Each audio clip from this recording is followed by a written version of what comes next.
Welcome to NMAX Civil Muthukani. In the video, we will talk about the introduction to trigonometry. Question number 3.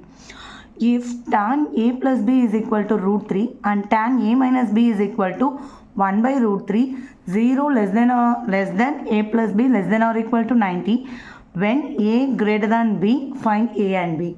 So first, we will do trigonometric table. That's very easy. Sin, cos, tan. In angle 0, 30, 45, 60, 90. So 0, 1.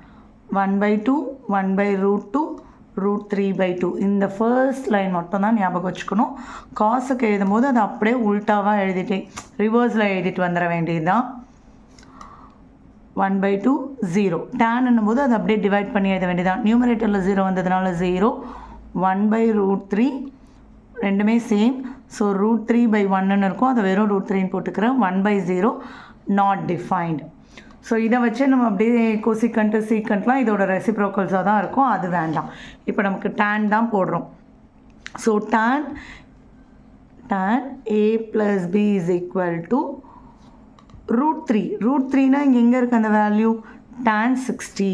So root 3ஐ tan 60ன்னு எழுதிக்கிறோம். Next, tan a minus b is equal to 1 by root 3 சொல்லியிருக்காங்க. 1 by root 3 என்னது? tan 30. So 1 by root 3 tan 30 போட்டுக்கிறோம். ஓகேங்களா? இப்போ இதை எடுத்துருவோம். ஸோ tan இருக்குது. tan ரெண்டு சைட்லையுமே tan எடுத்துட்டோம் அப்படின்னா என்ன இருக்கும்? a plus b is equal to 60, a minus b is equal to 30. So நமக்கு லீனியர் ஈக்குவேஷன் மாதிரி கிடச்சிருச்சு. கேன்சல் பண்ணிட்டோம். 2a is equal to add ஆகிடும் 90. a is equal to 90 divided by 2. a is equal to 45. a கண்டுபிடிச்சிட்டோம். அப்புறம் ரெண்டு equation இல்லையா ஒன்றத்தில் போட்டு கண்டுபிடிச்சிடலாம். So 45 plus b is equal to 60. b is equal to 60 minus 45.